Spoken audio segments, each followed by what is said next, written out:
Bueno, Diego, te estamos molestando por un dato que se publicó el lunes. Y es el siguiente. Quiero compartirlo contigo así brevísimamente para que vos entiendas la razón de la entrevista, ¿verdad? Según los datos que se publicaron el lunes en ABC, durante el primer semestre del año 2024 se importaron 14.641 vehículos livianos según CADAM. Estamos hablando de 0 kilómetros, lo que representa un aumento del 0,5% con respecto al año 2023, mismo periodo, ¿verdad? Las camionetas y los minibuses tuvieron un crecimiento de 16 y 13% respectivamente. Claro que los números no son tan grandes, ¿verdad? Es decir, acá lo que tenemos es realmente un impacto muy positivo de cómo se está moviendo la economía. Ahora, este segmento del consumo se paga en dólares. Y en consecuencia, así como este segmento del consumo está mostrando señales positivas, pero se paga en dólares, hay otros, ¿verdad? Los teléfonos móviles, los televisores, etcétera, etcétera. En consecuencia, la pregunta es simple. Si el dólar sigue en esta tendencia que los analistas dicen que va a seguir, Diego, ¿qué impacto va a tener en esta reactivación de la demanda interna que estamos viendo? Y no creo que sea un impacto positivo. Claro, Enrique, las importaciones no solamente de los rubros que estabas mencionando en general, tienen un comportamiento bastante dinámico, todavía eso es cierto, ¿verdad? Y eso se ha dado en este primer semestre, a pesar de la tendencia que ha tenido el dólar en este primer semestre, que también ya ha sufrido una depreciación de alrededor del 4% en este primer semestre. No obstante, hay que entender, Enrique, que estas son condiciones propias del mercado, ¿verdad? No solamente propias de Paraguay, sino a nivel internacional se ha dado un fortalecimiento del dólar americano en general en las economías, ¿verdad? Si miramos, por ejemplo, el DXY, una canasta de moneda que compara esa evolución del dólar con respecto a una canasta de monedas, su depreciación, la apreciación del dólar en lo que va del año, esa canasta de monedas fue alrededor del 3%. O sea, estamos en línea con esas tendencias internacionales y a nivel regional estamos de los países con menor depreciación, ¿verdad? Países como Brasil, Argentina, en lo que va del año, están con depreciaciones del 15%, y así otros países somos de los que menor depreciación ha sufrido.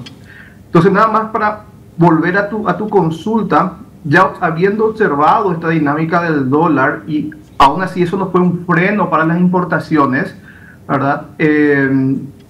Yo no quiero hacer futurología y decir qué va a pasar con el dólar en lo que va del semestre. El dólar es una de las variables más complejas de estimar, pero asumiendo que se mantengan estos niveles similares, ¿verdad? Hay condiciones para pensar que pueda seguir esta apreciación.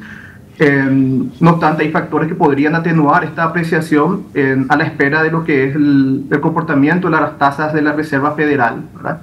Entonces, a pesar de esto, vimos esta buena dinámica de las importaciones, de mantenerse aún el dólar así, lo que creo que atenuaría ese crecimiento, ¿verdad? Pero no dejaría de crecer ese dinamismo, ¿verdad? Ahora, Diego, yo y Miguel Mora va a estar podrido de las veces que le llamamos ya, así que muchísimas gracias por estar hoy con nosotros. Porque el problema pues está, mi querido Diego, en que la economía en general, y por supuesto también la nuestra, se mueve a impulso de motores, ¿verdad? Tiene motores, ¿verdad? Nuestro sector agropecuario, que podríamos indicar, de repente puede ser la construcción, a veces los servicios, no sé, a veces la expansión del sector industrial, pero uno de los elementos que a mi modo de ver puede explicar un poquito la dinámica de la economía es su demanda interna, la demanda, o sea, lo que compramos los paraguayos, ¿verdad? Ahora, si vos ralentizás, o sea, si vos estás afectando, digamos, esa capacidad de compra del demandante, del consumidor, vas a ralentizar el empujón, digamos, del crecimiento. Entonces yo no sé si este dato, voy a usar este dato mismo que está acá, si este 0,5% es a pesar de o por qué. Si es a pesar de la tendencia del dólar o porque la tendencia del dólar es esa, y entonces esto está ralentizado a un 0,5%. A lo mejor sin esto hubiera podido estar en 1,5, 2%. Por decirte un ejemplo, ¿verdad? Ese es nomás el punto que yo quiero, en el que yo insisto todas las veces, porque a mi modo de ver, el Banco Central del Paraguay tiene que ser más enérgico en defender el poder adquisitivo de los que ganamos en guaraníes. Para ponerte haciendo referencia a ese último comentario, el Banco Central, por su carta orgánica, no autoriza realizar intervenciones en el mercado cambiario, pero conforme a suavizar estas tendencias, ¿verdad? Evitar los movimientos muy erráticos que pueden generar mucho ruido, confusión a los agentes económicos. Ahora, nuestro principal objetivo es la estabilidad de precios, la inflación. Eso yo creo que es una labor que el Banco Central lo ha venido haciendo de manera correcta. Y también la estabilidad del sistema financiero. No es la fijación de un tipo de cambio, no es el objetivo del Banco Central fijar un tipo de cambio, eso no es el objetivo. Nada más suavizar esos movimientos muy erráticos sin alterar esas tendencias propias del mercado.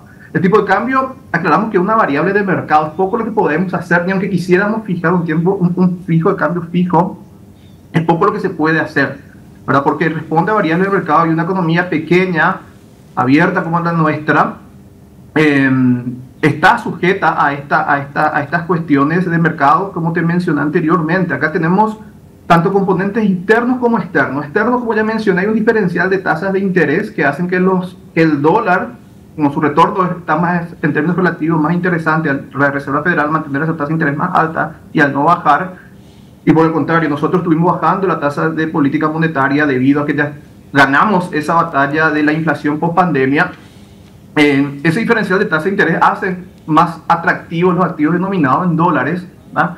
Y esa es la tendencia externa, como mencionaba anteriormente, que siguió no solamente a nosotros, a todo el mundo le fue afectando, ¿verdad? Por esos indicadores que había mencionado anteriormente. Entonces, mientras la Reserva Federal no empiece a bajar esa tasa de interés, ¿verdad? Va a seguir ese sistema y vemos varios aspectos que más o menos nos muestran en esa dirección. Si, por ejemplo, analizamos viendo los envíos de dólares de los bancos a sus corresponsales en el exterior, que es un indicador, ¿verdad? Obviamente hay muchas cosas detrás de ese indicador, pero en este primer semestre superaron los 800 millones de dólares. Para poner un poco en contexto el mismo dato respecto al año pasado, tuvo un poco más de 400 millones de dólares nada más, ¿verdad? Entonces vemos eso. Además vemos que las posiciones en moneda extranjera en los bancos en los últimos meses también fue aumentando. Está aproximadamente, las posiciones netas está por los 190 millones de dólares, y esas son reacciones normales y congruentes con agentes racionales que están viendo ese diferencial cambiario, ¿verdad?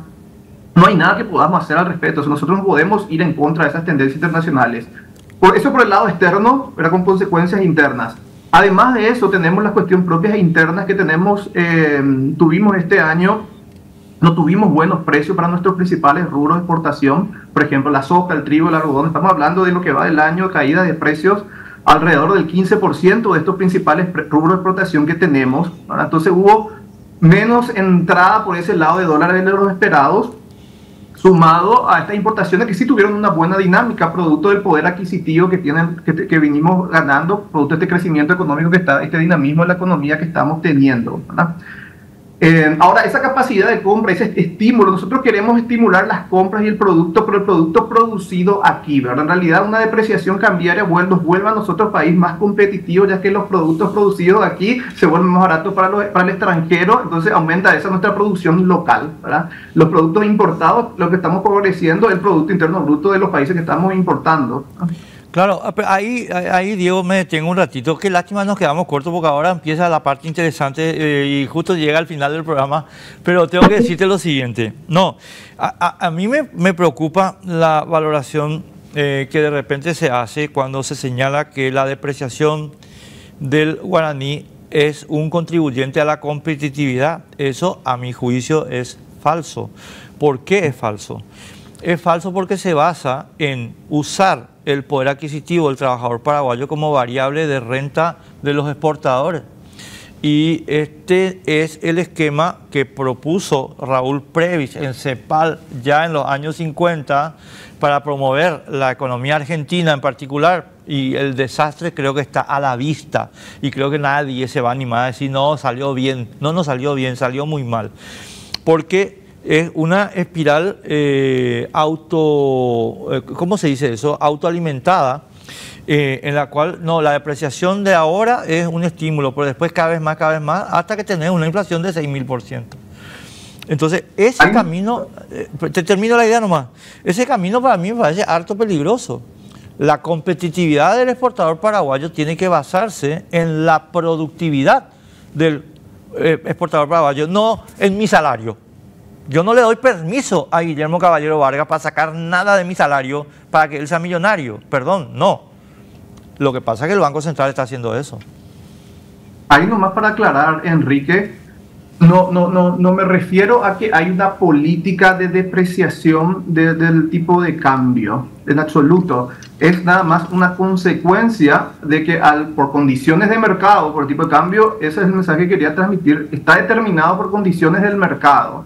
Entonces, cuando aumenta el tipo de cambio porque es más competitivo para un extranjero que quiere comprar con sus dólares productos en guaraníes, ahora puede comprar más productos con esa misma cantidad de dólares, ¿verdad? Entonces se produce más aquí por ese lado, pero es una consecuencia de esas condiciones de mercado. No es resultante, y para nada estoy abogando para una política de depreciación cambiaria como herramienta para estimular las exportaciones, en absoluto. Como estoy de acuerdo, en nuestras exportaciones tenemos que estimularla por mejoras en la productividad, de acuerdo con eso. Es nada más una consecuencia por el lado de producto de condiciones cambiantes de mercado.